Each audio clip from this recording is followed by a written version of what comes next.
Welcome to our Taking Stock video for the week, the month and the quarter ending the 31st of March 2023.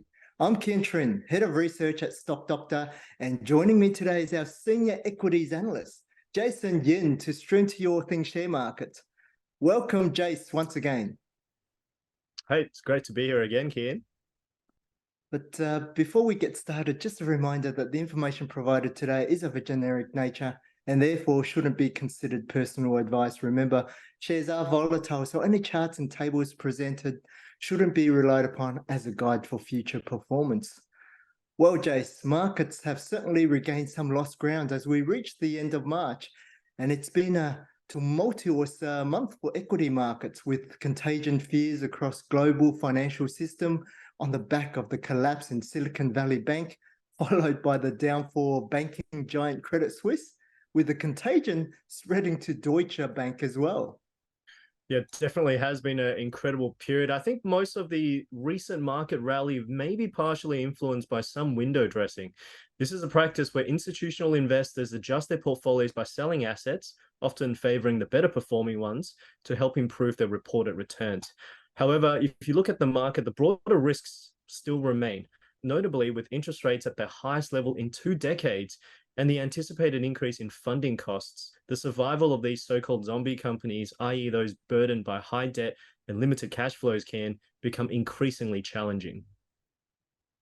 Yeah, with those zombie companies, we just got to be very careful. But speaking about interest rates, the market is now anticipating the Reserve Bank to pause interest rate rises, currently at 3.6% at its next meeting after the annual inflation rate slowed to 6.8% in February. And this actually came below market expectations of 7.2%.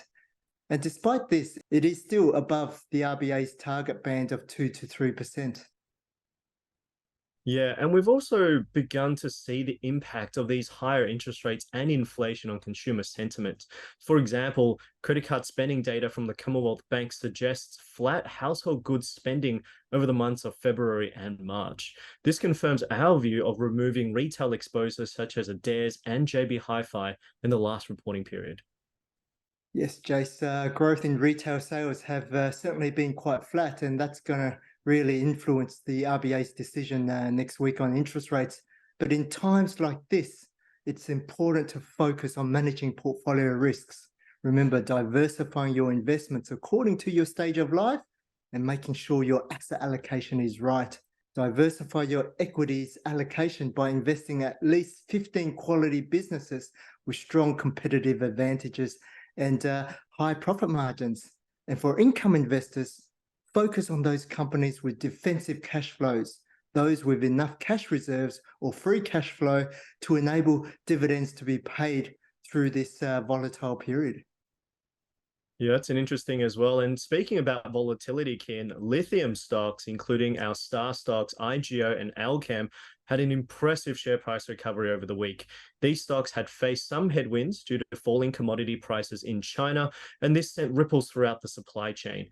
However, it seems there is a bit of a silver lining as Albemarle, an American chemicals giant, made a $5.5 billion bid for lithium miner Liontown Resources, valuing the stock at 60% premium to its previous closing price. Wow, that's a big premium, Jason. And it clearly indicates the perceived value inherent across the lithium space, especially following the volatility in this space. Fundamentally, we have noticed improving demand for electric vehicle sales in China, which have been disrupted by recent policy changes like the expiration of subsidies and also the new vehicle emission bans as well. Besides our current lithium exposures, we are looking at opportunities in this space, and this includes Pilbara Minerals. However, we really need to understand the active risks of the company and also investigate the factors that contributed to its weak earnings quality. Yes, so looking forward to reviewing that. But shifting gears now to the banking sector, Jace, the Australian Financial Review held its 2023 Banking Summit earlier this week, and it was quite a timely event considering the recent banking crisis in the US and Europe. The summit covered a wide range of topics, but what was some of the key takeaways from the event, Jace? There certainly was an interesting event. One of the standout discussions revolved around the capital position of Australian banks, including their ability to withstand a severe economic downturn, maintain sufficient liquidity to prevent bank runs, and also hold a capital position that avoids an outcome like that of Credit Suisse. Income investors will be glad to know that Aussie banks are well placed in terms of capital and liquidity, which has been stress tested by both APRA and the banks themselves. In fact, according to the CBA's first half 23 presentation slides, the major Australian banks rank amongst the top 4 well-capitalized banks across the world. It's so important to focus on the financial health of those banks, Jace. But among the active risks, I noticed that the banks are facing intense price competition in this environment because they are forced to lower their lending rates across various products to attract customers and capture market share. And to facilitate these new loans, banks rely on funding sources like customer deposits or debt or bond issuances, which have seen costs surge in the current rising rate environment. When these lending rates are below these costs, it can lead to losses for the banks. But why would the banks do this then? Yeah, it's an interesting bit of a conundrum. While the loan itself may be loss-making, Kien, banks might prioritize other factors like market share in lending or acquiring new customers who bring in more deposits, and this could represent a lower cost of funding in the future. Nevertheless, this heightened competition and rising wholesale funding costs are likely to put pressure on the bank's net interest margins and also the return on equity. For now, bank dividends, such as those from CBA, appear sustainable and growing thanks to their moderate payout ratios. Turning our attention to the week ahead, it's going to be a quiet one, Kim, with regards to financial results and ex-dividend dates. However, borderline star stock Santos is expected to release its AGM on the 6th of April. It's been a volatile time for the oil price, so it'll be interesting to see what the company has to say about these uncertain times.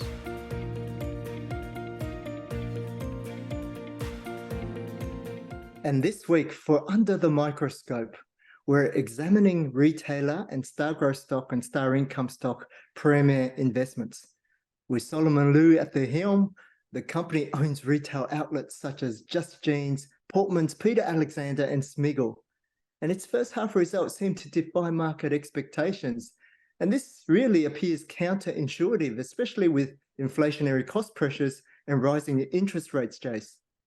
That's right, Ken. The result was primarily driven by the strong performance of Peter Alexander. It seems like consumers really value these fancy PJs even amidst the rising cost of living pressures. Additionally, Premier noted that the first 6 weeks of trading showed sales growth of around 8%, and this is prompting slight upward earnings revisions to future forecasts. Well, that's very strong numbers there, Jace, but sales is one thing, but does it really come at the expense of margins? It looks like there was a slight drop in its net profit margins over that period, although this appears due to currency impacts as the Australian dollar weakened. Remember, Premier's purchases is settled in US dollars, which resulted in higher inventory purchasing costs.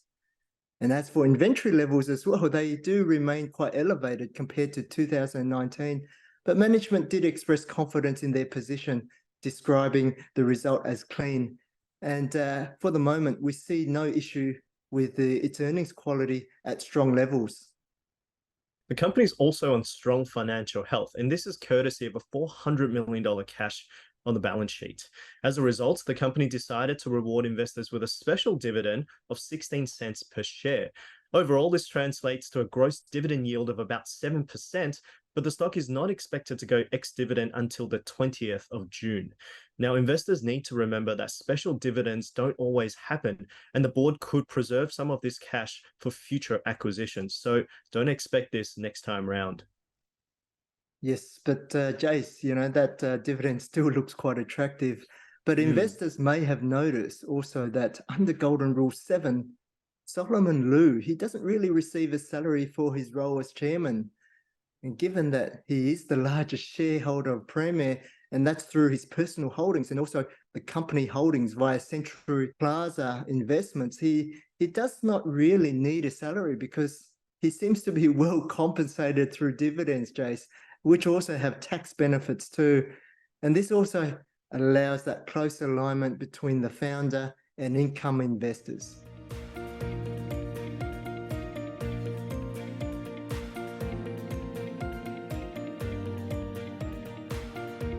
Now, given the recent global banking crisis, a useful question for income investors is which of our Aussie banks are best placed to navigate the challenging environment ahead?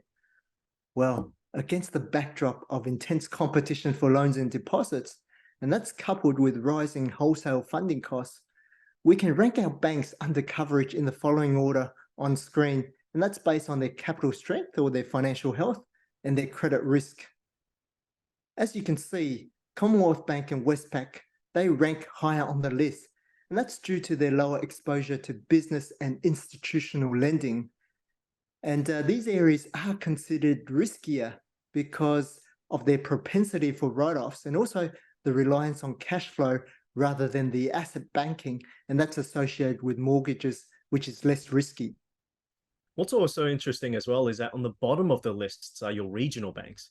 Now, these banks face heightened levels of credit and funding risks, and this is due to their lower credit rating, which increases their wholesale funding costs, lower access to capital during times of distress, and also smaller economies of scale compared to the major banks. And Jace, while we often remind investors that volatility can present opportunities, it's crucial to assess the active risk of those opportunities first.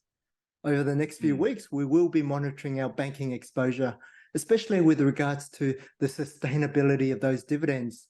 And most banks are expected to report their results in May. And for now, with credit quality under control, with unemployment rates still quite low, we believe the dividends are sustainable over the next 6 months. Another trend that's worth keeping an eye on is the rapid adoption of digital banking and fintech solutions. As more customers move towards online banking and the use of digital wallets, traditional banks may need to adapt their strategies to remain competitive. But the sector is not without its critics. For example, Square, which acquired Afterpay in 2022, was on the receiving end of a short report with allegations of inflated financial metrics. Yeah, that's a great point there, Chase. Innovation is so important, and it's crucial for our members to stay informed about the ever-evolving financial landscape and also the potential opportunities and challenges it presents. As always, we'll continue to monitor the market and also provide our members with the latest insights and analysis. And talk about insights, thanks again, Jace, for such an insightful conversation. Thanks for having me, Kien, and I hope everyone has a great Easter break ahead. Yeah, and also just a reminder, if you have any questions regarding today, please come along to our Lincoln Live webinar on Monday, where our team of experts, including our Chief Investment Officer, Tim Lincoln, Senior Portfolio Manager, Matthew Swartz, and also our technical guru, Rob Manfrey, and of course myself, will be on call. Also, due to Good Friday next week, there will be no Taking Stock video, but we do wish everyone a happy time with your family and loved ones. And to summarize today's episode, inflation and interest rates, they appear to have peaked, but that doesn't mean that the risks have subsided. Use the market strength to clean out your portfolio, offload those speculative investments, and prepare your portfolio for the challenging conditions ahead by investing in those financially healthy, quality businesses. For now, take care and have a happy, healthy, and prosperous week ahead.